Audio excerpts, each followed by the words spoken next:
9 to 6 cross-boundaries today. So what motivated our critique and our whole study back then was that in general, business scholarship tend to remain disconnected from natural sciences. And we identified in the paper 3 gaps in particular: a quantitative disconnect. So we noticed that most studies at the time didn't measure corporate impacts on Earth systems. There was a firm level myopia. So the focus was mostly on research on single firms or single industries or single issues rather than adopting a systemic effect or systemic system perspective. And there was theoretical isolation because we, or scholars in general, tended to use and rely on theories in economics, theories in sociology, organizational theory, or institutional theory, missing, on the other hand, ecological knowledge. So the proposition was that planetary boundaries should form a multidisciplinary, ecologically grounded foundation for sustainability research. And we developed at the time a pretty straightforward and simple framework, I would say, exhibited in this diagram, which illustrates how we conceptualize corporate planetary connections. So we have a company X or an industry Y, and their operations simultaneously affect multiple planetary boundaries across different geographical scales at local, regional, continental, or at planetary level. And the arrow showed interconnections between the boundaries. And of course, actions affecting one boundary should cascade or relate to other boundaries. For example, expanding palm oil plantations that relates to land system change might affect biodiversity, and that in turn releases carbon emissions, having an impact on climate change, and that increases vulnerability to, for instance, El Niño-induced fires. So our call, in a nutshell, was that research was needed to adopt a more systemic, multi-scale, multi-boundary perspective. Now, in a more recent project, we sort of take a more fundamental position. We are no longer suggesting that planetary boundaries are just for sustainability specialists. We are arguing that boundary conditions for the entire field of management.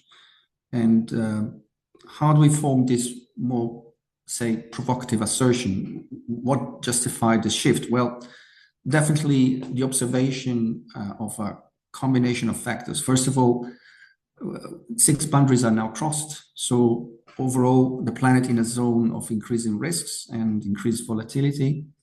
Collectively, as a community of business scholars, we have not meaningfully been able to slow down ecological degradation. And most of all, ecologically material risks seem to affect all types of organizations, not just the companies that are more vulnerable or more green or sustainable. And in fact, also the traditional boundary conditions of management studies, we argue, cannot be assuming a stable environment. And that also affects our proposition here that there's more urgent and foundational action that is needed. So how do we form our evidence? We do a literature review, quite extensive, addressing 2 research questions. The first one is how has the planetary boundaries concept been integrated into business studies? We search for keywords using planetary boundaries or safe operating space or a combination, searching in ABS 3 to 4 stars journals in the disciplines of management, strategy, accounting, and finance, with a time frame from 2009 to 2022. And we also captured all citations of our initial 2013 JMS paper. And the second question is, how has research on each of the 9 boundaries advanced meanwhile? So here again, we apply keyword searches for each boundary. We use the same journal set, but with expanded time frame, now with a time frame from 1981 until 2022. And for the reviewed papers, we assess and classify coverage, methods, theoretical foundations. So if you're keen on having more detailed findings, of course, you're invited to look at the paper. We just want to highlight the main, say, takeaways here. In terms of focus, the large majority, 305 out of 481 articles, so 63%, focus almost exclusively on climate change. So one boundary is examined quite heavily, while six are crossed, but they are receiving much less attention. In terms of the journals that publish this kind of papers, we have a distribution which is quite challenging. Most work is confined to sustainability-specific niche journals that specialize in, say, sustainability, environmental related issues. The most popular one are the Journal of Cleaner Production and Business Strategy and Environment.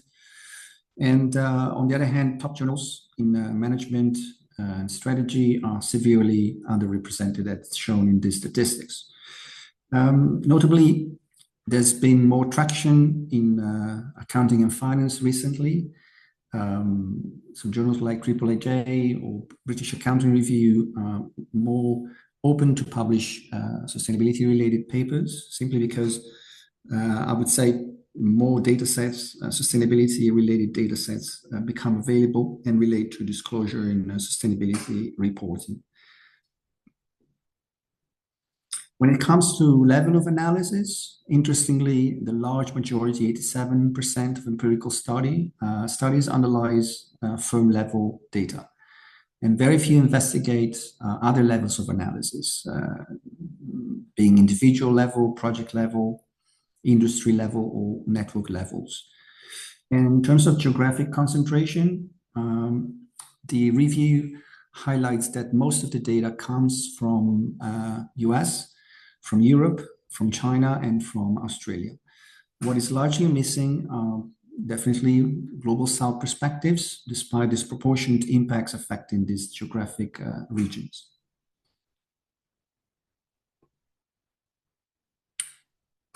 When considering multiple boundaries, we found that most published work is primarily conceptual.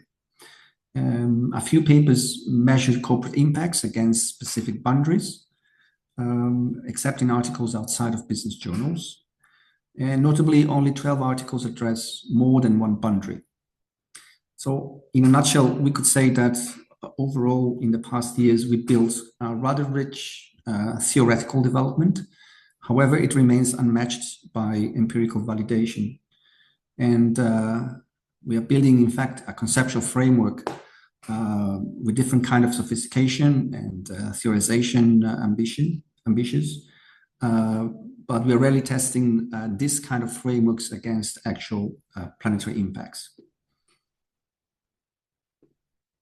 So I leave now to Amanda.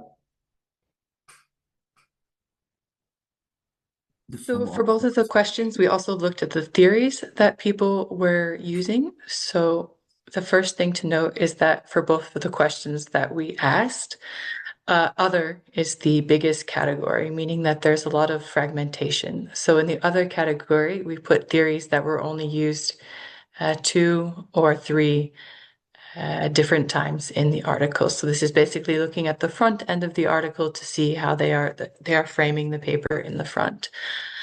If you compare A, which was looking at the whole planetary boundaries concept. Oh, sorry, if you can stay on that one a little bit longer, thanks. If you compare A to B, you do notice that there is quite an interesting difference. So although they're only used 8 or 6 times on side A when looking at the whole planetary boundaries concepts, we start to see systems, social ecological systems, resilience, more interdisciplinary theories. When you look to the right side, looking at the individual planetary boundaries, we start to see more what we consider the traditional theories in mainstream management journals, like is institutional theory, stakeholder theory, legitimacy theory. So in order to have this holistic perspective of the planetary boundaries, although most of the work is conceptual, people are drawing on theories outside that come from outside of management. Okay, now you can head on to the next one. Thanks. So we took a little deeper dive into these interdisciplinary theories that scholars were using to see how they were using them and to identify the main papers as well. So we have a useful chart in the paper that identifies these theories and gives some of the key papers for each one of them.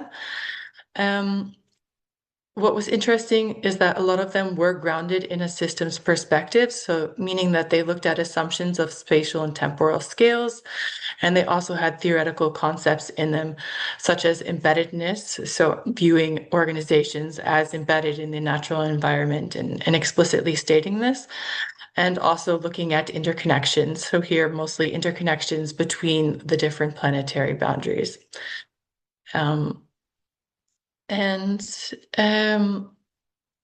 What we wanted to, as we come back to the beginning of what Paulo said, what we wanted to do in this paper was to propose the planetary boundaries as the foundation for management studies, no longer corporate sustainability anymore.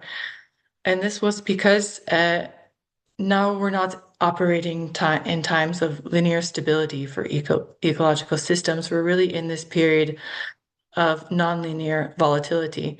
So we can no longer ignore the natural environment as many management theories do. It's just not even a part of their conceptualization.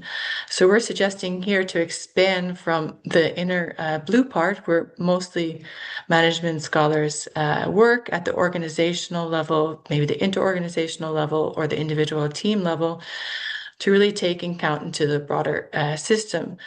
So of course, this has a lot of implications, okay? Especially since, as Paulo pointed out earlier, many of the mainstream management journals were not appearing very much in our literature review results. And this is because mainly in mainstream journals, sustainability is just the context, and they're not using theories that would be useful to understanding the planetary boundaries holistically. So we received some pushback, a little bit of pushback on this suggestion that they become the boundaries for the whole field, because there's this underlying ontological, epistemological differences between the social sciences and the natural sciences. We're used to working in more constructivism or interpretivism mode, also has been influenced by positivism as well, but this contrasts with the underlying assumptions that are made in the natural sciences. So our suggestion to increase the scope of management studies to also include the wider boundaries was seen as that all management science needs to adopt positivism and natural science assumptions. So if you can head to the next slide, this is where we start to lay out, okay, what would this actually look like? Because we were not indeed suggesting that all management scholars need to become natural scientists or to adopt assumptions that are maybe not they're used to working with. So what we're saying here is that we would need to allow for a coexistence of different ontological, epistemological assumptions within the same study. And this would mean first situating all business phenomenon within the planetary boundaries, within the reality that we're operating under ecological constraints. And then after making this assumption, then we start to theorize, measure, or describe using our more constructivist or interpretivist approaches how organizations impact the boundaries and what are the implications of different forms of theorizing and organizing in relation to the planetary boundaries. So what this could mean concretely is that when we look at innovation literature, also in innovation literature about sustainability as well, we tend to look at the impact on novelty. So how does innovation processes impact novelty or creativity? But here we would actually change that to how does innovation processes actually have an impact on the planetary boundaries? And the planetary boundaries would become the measurement of the output that we are considering. And we also recognize that there are other approaches to the ones that we have suggested as well, such as establishing all new theories, such as like the more than human approaches or other approaches that have been proposed by critical management scholars, or potentially developing new ontological, epistemological approaches to solving these interdisciplinary challenges could be other avenues as well. And now we have some paths forward, because we put out a big proposition there about how to change the field. And obviously there are a lot of barriers to doing that. One of the main ones being data. And I'll hand it back over to Paulo to give us some insights on some advances that are happening in the measurement area. Yeah, sure. So in the, of course, constrained time that we have available, I'd just like to flag two main challenges that currently affect measurement and addressing this grand challenge of tackling planetary scale or planetary boundaries impacts. We have an attribution problem, so it's kind of difficult to link specific corporate actions or firm level and say ground it up to planetary scale changes. And it's also very, very difficult to measure cross-boundary interactions. The literature review that we performed exactly point to that direction. Secondly, there's a challenge in getting access and use valid and reliable databases. So here we elaborate a little bit more and of course point at possible developments in respect to these challenges. But definitely, I think it's worth flagging a few recent papers, one of them by Brooke herself, that I think illustrate quite clearly how we could possibly refocus the way data, so good data can tackle good questions, leveraging developments in technology, leveraging new possibilities that emerge also in terms of opportunities, technological opportunities. Think about the way data providers in terms of sustainability related output or impacts are currently emerging. For instance, using satellite data or geospatial tracking supply chains globally. And think also about opportunities in terms of having more data coming from regulatory initiatives worldwide in some regions like the European Union CSRD or other types of rules that are voluntary adopted in terms of, for example, having natural capital accounting frameworks like the TNFD. So you might think about broaden opportunities to engage and collect data that becomes a little bit more standardized and systematically collectible. There are, of course, threats and limitations concerning an increasing amount of disclosure and sustainability-related data because, first of all, they're not measuring actual impact reduction. And secondly, because they might be affected by potentially greenwashing risks, given that the verification standards are still lacking. On this note, I just wanted to point out here interesting developments in finance. And hence, I would argue that it's interesting to read this paper written by Giulio and colleagues that is recently published, where they provide a sort of overview of how possibly biodiversity can be, assessed and become a focus for particularly interesting aspects related to biodiversity risks. Why? Well, financial sector, banks, insurance companies become increasingly exposed to this kind of new financial related risks. So biodiversity in that respect represents a sort of frontier now. Data availability is also pretty is moving fast in this kind of boundary because as it's shown in the paper in this table, there's a plethora of emerging data sets, a different level of analysis and different kind of focus. For instance, species level data by IUCN or protected areas databases that come from, for instance, satellite monitoring. There's supply chain mapping collected by different kind of initiatives.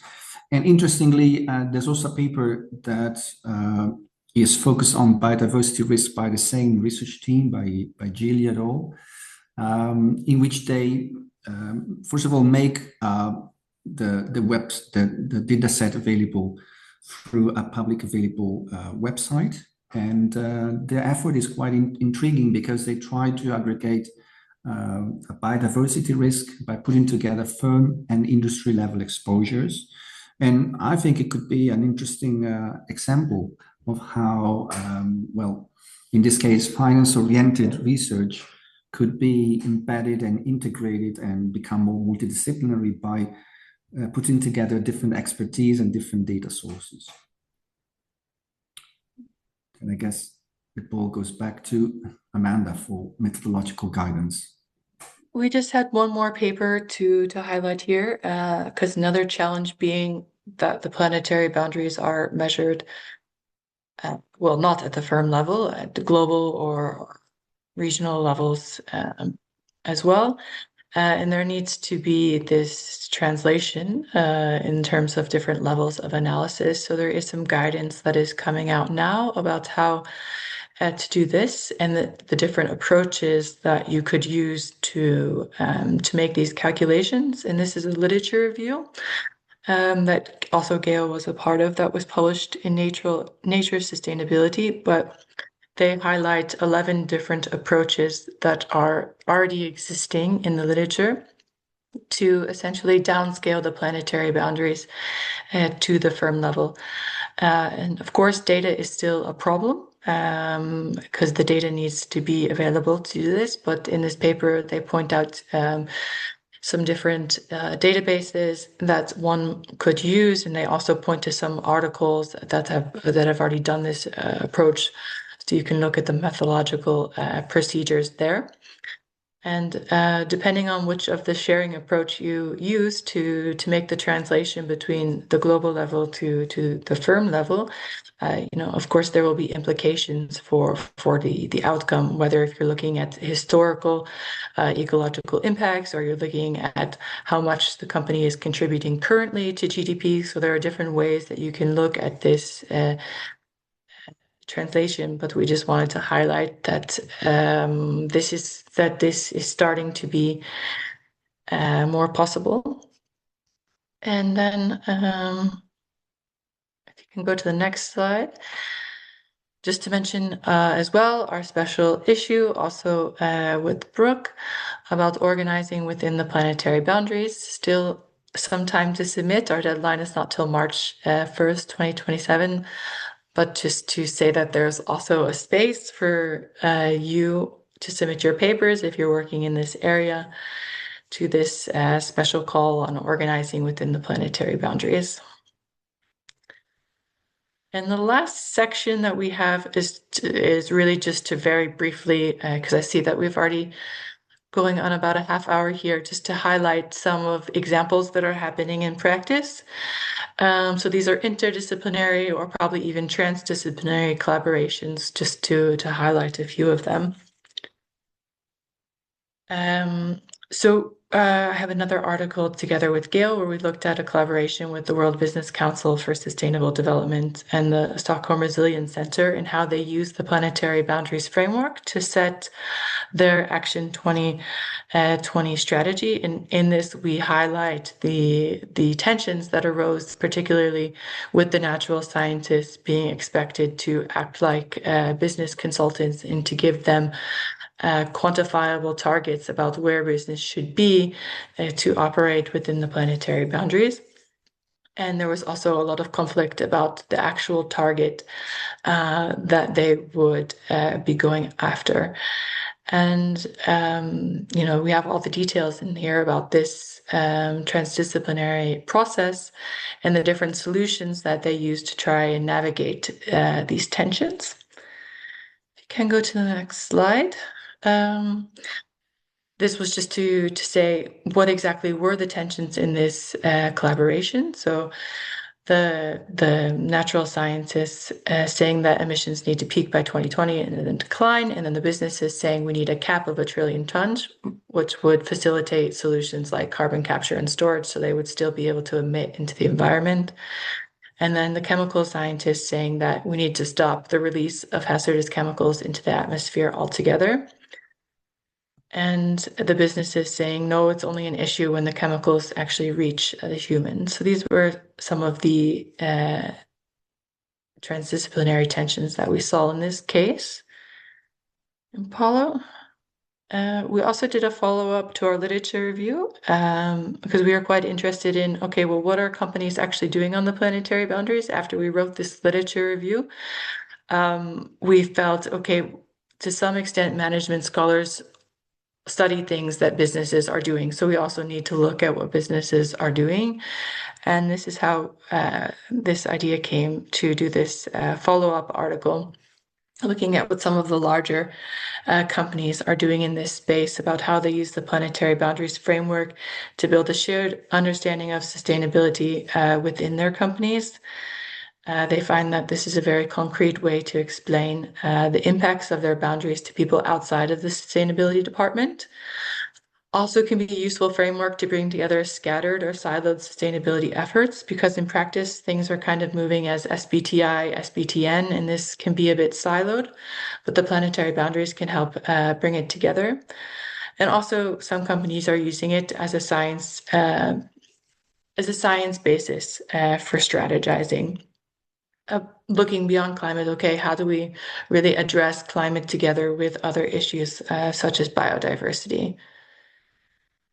And I just wanted to highlight there's also the IF initiative, a collaboration of companies and also universities in France, driven by Carbon 4, that is doing different scenario settings based on the planetary boundaries and actually allowing companies to stress test their assumptions about the future with these different scenarios. What does it look like in different sectors if we totally overshoot the planetary boundaries, or what does it look like if we're actually able to reduce our impacts?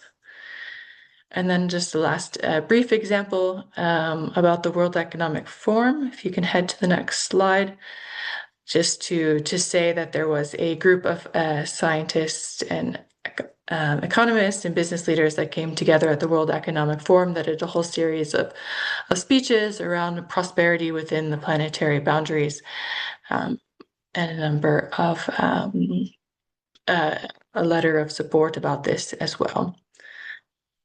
I think that was the last slide. That's all we wanted to share with you today, and we're happy to answer your questions now. Thank you, Paolo and Amanda, very much. Madison, do you want to kick off? We have a couple of questions in the chat, and then if people also would like to raise their hands, we can kind of go between participants' questions with their hands raised and the chat questions. Great. I will pull a question first. And as Brooke said, if any of you want to think of a question that you'd like to ask, feel free to unmute yourself after this question. So the first question, I'm just going to read directly from the chat here. Generally, there is a really strong emphasis on theory building in management and organization studies. Do you have any thoughts or best practice advice on how to make this commensurable with establishing and reporting the impact of management phenomena on the planetary boundaries? How can early stage scholars combine ambitions related to the two in conducting empirical work?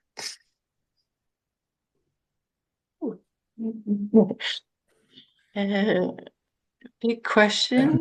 Maybe I can kick off by arguing the discipline, but there are boundaries across disciplines that, to some extent, on the one hand, of course, ensure specialization and competence. And it's almost impossible to become competent and specialist in all management and related adjacent areas. But I think for early career scholars, I think it's essential to broaden up and be knowledgeable about various angles and disciplines, and notwithstanding the fact that they're labeled in terms of management, strategy, organization, accounting, or finance related. So my suggestion, very bold suggestion, is try to become multidisciplinary and knowledgeable in terms of theory, methods, and the way you set up research in a way which is competent. And I think that would probably enhance opportunities to work together with scholars with different disciplines in terms of background, and that would establish probably the strongest foundation for your academic career. I mean, it's a little bit ambitious, and perhaps in some stages of your career, you could not perform such a sort of widespread 360 degrees foundation, but I think it established and provides an opportunity to become really a scholar, to contribute to different kind of disciplines. So in a nutshell, my suggestion is try to overcome these boundaries in academia, and try to at least be curious and read and become knowledgeable about theories, methods, and running research in the different disciplines. Yeah, I can just follow up with a few thoughts as well.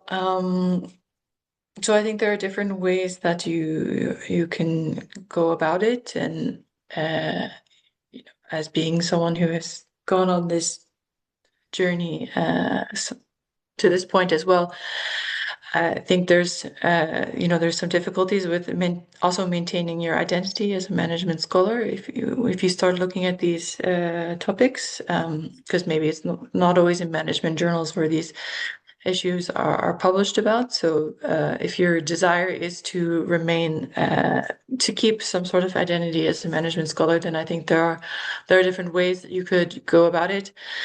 The theories that you use, so there's some that are probably more friendly to these types of arguments. One that I've been trying to work with a lot and to build up is systems theory perspectives and drawing on social ecological systems theories. That is one way to go about it, is to draw on theories from other fields that could solve the issues more than maybe potentially theories in management could do. You could also look for journals that might be a little bit more friendly to this type of work. For instance, like Management Science has a bigger focus on empirical data than theory as well. And I think Special Issues can be a great avenue as well. So those are just some thoughts to sort of maintain the management identity, but also doing this work on the planetary boundaries. Yeah. Thank you. And I just wanted to flag the question that was right before that, which is an interesting one. Do you think your great recommendations need to be extended to also consider building a social foundation as proposed by Kate Rayworth in her donut model?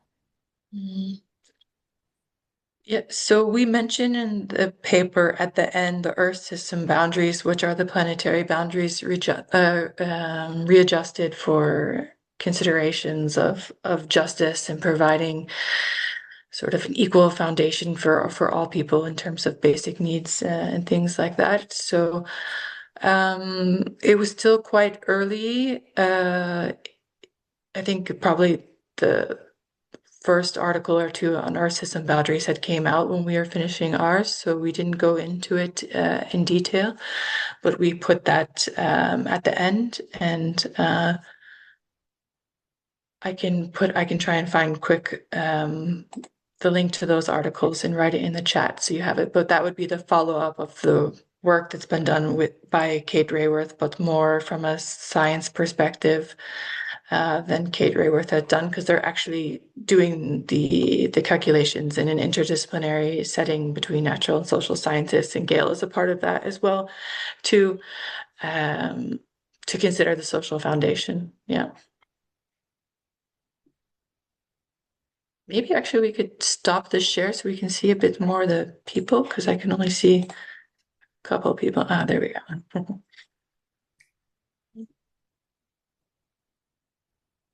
Does someone want to ask a question before I pull another one from the chat? You're welcome to unmute yourself.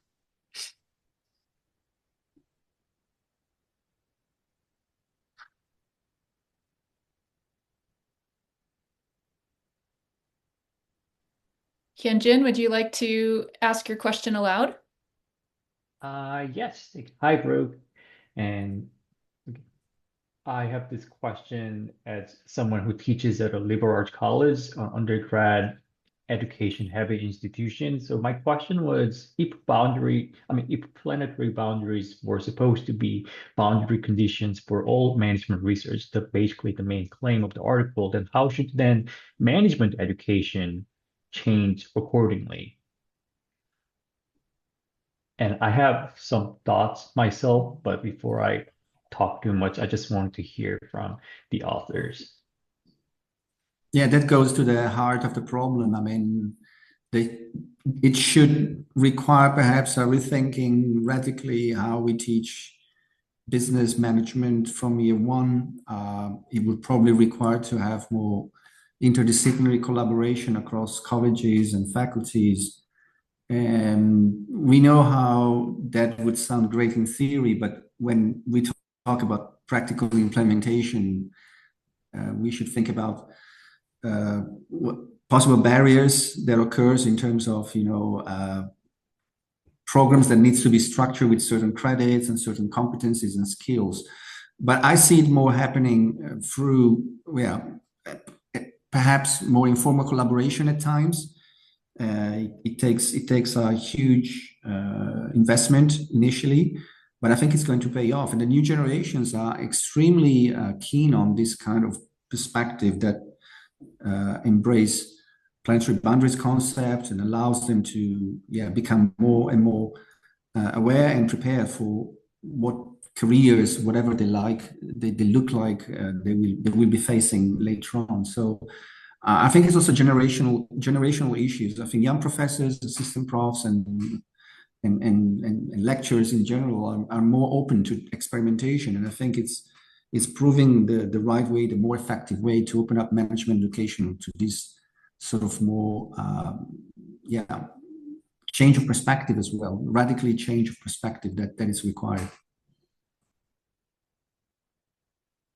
Yeah, not a lot to add. I think there are some articles out there that do look at this issue, like in AMLE by like Laura Colombo, I think has written a lot on management education and social ecological systems.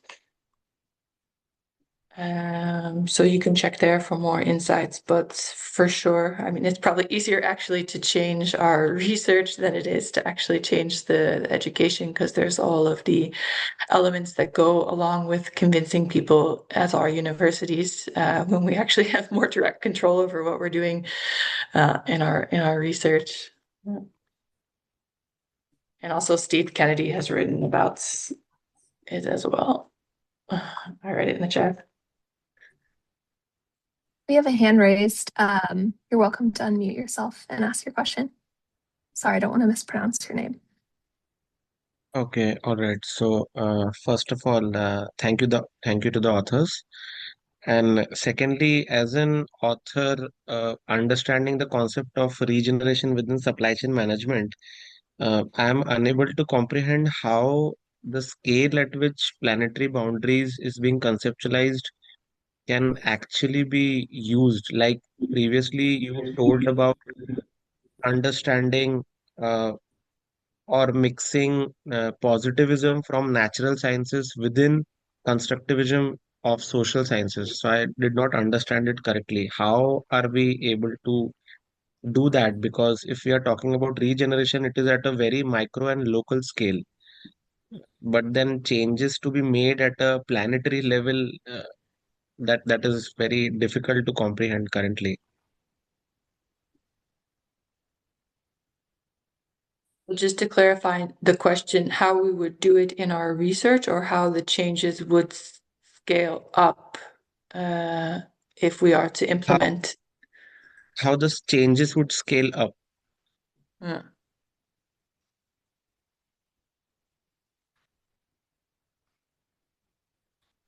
Because the planetary boundaries is very broad, and I read about it, I read the paper, but when I did my research on regeneration within supply chain management, so the outcomes, the impact were on a very local level. Things were happening on a diameter of at least 10 to 15 kilometers. Regeneration was happening, change and impact was taking place. But then when we are talking about planetary boundaries, so Mhm. uh, Yeah, I think that question would depend a lot about exactly what you're looking at, but potentially in the first article that Paulo presented that they did in the 2013, a big part of that article was changing from the firm level to the regional level. So looking at the impact of many firms on a particular region. And I think there they were talking a lot about palm oil production. So yeah, I think we wouldn't be able to very easily scale up from, let's say, what are the impacts of an individual business. But if we look at like an issue, um, such as the way that palm oil is produced, and if we actually change that, um, how it is produced on the ground, then we might start seeing effects at regional scales that trickle up, to global scales. But I think it would need to be a broader level of analysis, particularly like focusing on an entire supply chain or focusing on an entire region. And it would be very context specific. the data would be very difficult to collect, which I am thinking. Yeah, Okay, thank you. Thank you. yeah. Okay. I will ask another question from the chat. And then the next person, I see you have your hand up, you can ask your question after this. Our next question is, what are the author's thoughts on the possibilities of biomimicry as a way forward to inform management scholarship? This person is working at the intersection of entrepreneurship emergence and biomimicry and finding it particularly challenging. I honestly am not so versed in biomimicry. Maybe Amanda. Yeah, I know a little bit about it, but from a colleague that was working in the area, so I'm hesitant to say too much, but I can say that Taryn Mead is working in this area of biomimicry. I think she's now at IE in Spain in the design school. So perhaps you can follow up with her and say that I mentioned that. But I think she also published some case studies on biomimicry, and yeah, I think it makes sense from a regenerative point if we maybe not so much biomimicry, but if we are to think about nature-based solutions, I think biomimicry would be a key component of that. Yeah.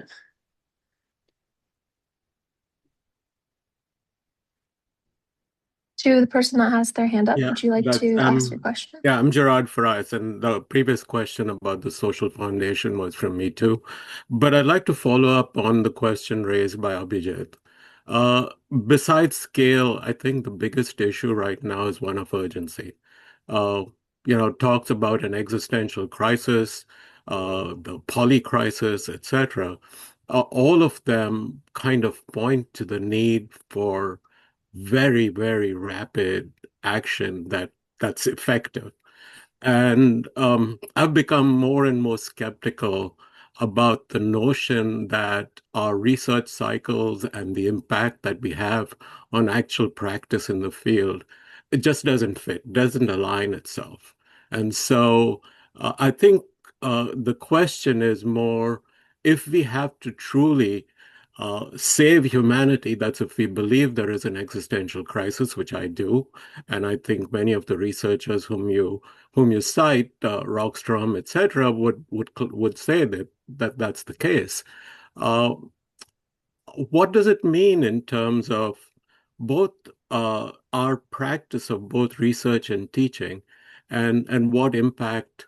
How can we truly have an impact that is urgent enough and at scale and at scope, given this context? 1 million question, Jared.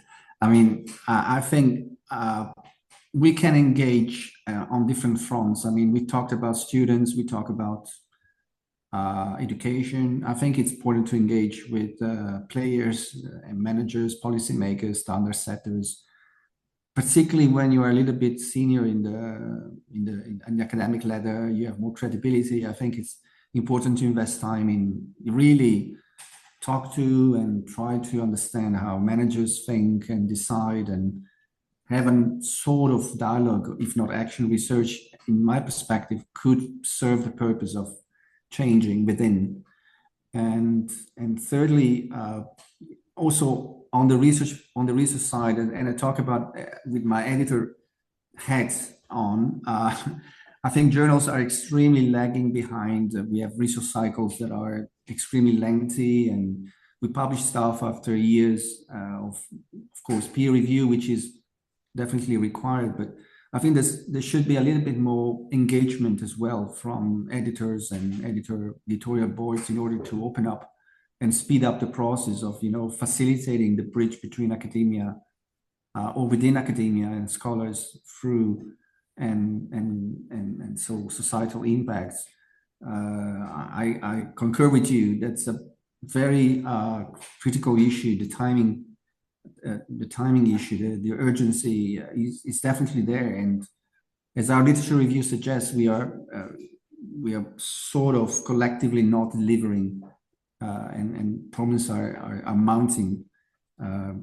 So it's unfortunate, but I think we can all contribute collectively, but also individually, in what we do in the classroom, and in doing research, in publishing, and also perhaps getting engaged more as scholars, talking to companies, managers, policymakers, and try to hear what they say, and to make us heard. Yeah.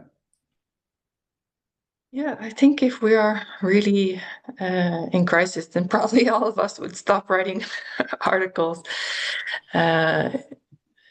which I think we are, but that's probably a bit of a radical view, and maybe we all shouldn't quickly abandon what we do, because I think it is some of the early frameworks in business and management that led to this environmental disaster. So I think we do play important roles in trying to, through our research, through our teaching, to change the conversation. It's too slow, for sure, and we're not able to have an impact fast enough. But I wouldn't say that we should completely abandon what we do, but just try, as Paulo said, to push forward on all of the different angles that we have. If it's with editors, if it's with managers that we're talking with, if it's students that we're talking with.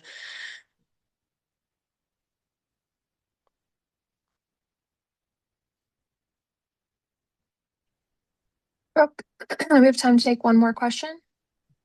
Yes, Okay. one, maybe two. Okay, great. Sophie, with your hand up, would you like to ask your question? Yes, thank you. So I think my question has partly been answered, but still I would be interested in your response. So your main finding is that management scholars are super hesitant to include the planetary boundaries in their studies. And my question would be, what do you think are the main drivers for that? I mean, we talked a bit about lacking data availability or lack of publication outlets, but what other thoughts do you have on it? Yeah, we wrote a few things in the paper. I think those were that the firm level of analysis has been so dominant, and although that there has been a broadening of management over time, for example, with grand challenges literature and things and related literatures, that it's still very firm level focused. I think we also discussed the theory issue as well. Maybe my perspective on things that we didn't write in the paper would be it's not so easy to do this interdisciplinary type of work.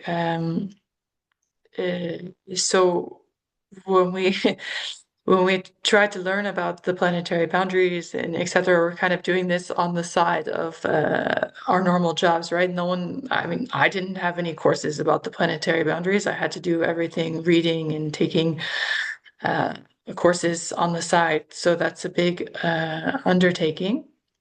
And it's not so easy to do interdisciplinary collaborations as well. So we could say, okay, partner with someone that has the expertise that is needed, but that's also not so easy because of things like journals and rankings and all the sort of constraints that we have. So we need publications and we need them fast. And the best way to go about that is to use the data that we're used to use the theories that we're used to, and to publish it in the journals that count. So there's all these sort of institutional pressures that keep us from taking the time to do something that hasn't been done before, but that is potentially probably more meaningful in solving issues. Yeah.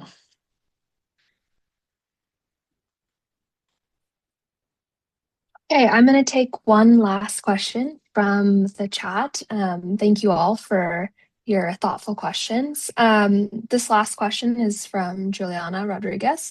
My understanding is that the paper calls for a deeper substantive engagement with planetary boundaries, whether individually or holistically. In management studies, we often overlook the specific causes and impacts of these boundaries beyond a corporate perspective. Do you also see a need for more significant engagement with the phenomena themselves, perhaps by incorporating insights from natural science literature to better understand these issues? Simply put, instead of only asking how to manage for planetary boundaries, should we also be considering what to manage given the planetary boundaries? Yeah, I fully agree. I think there seems to be a disconnect between natural scientists, social scientists. We don't read the same literatures. We are trained differently. We go to different kind of conferences. I think the more we keep this divide, the less we can contribute and have an impact. So I fully agree that if we expose at least even partially or initially our students, for instance, we create awareness, we create some scientific basis across which we can also collaborate from a research perspective. So I think about science-based target approaches, or the recent developments that tend to incorporate more and more natural scientific approaches into management. I think they provide a very timely and I would say relevant domain and applications that would contribute to management, would contribute to the way also natural science and developments in those areas actually shape how business or policy making functions. So it becomes very much interconnected, and that's definitely a big difference, say, compared to 10, 15 years ago. I think there's plethora of data sets emerging, there's more scientific evidence emerging. So why not integrating these competencies and let them work together? I think I fully agree with this shift also in terms of shaping the research question, what to manage given the planetary boundaries, I think is extremely plausible. Yeah.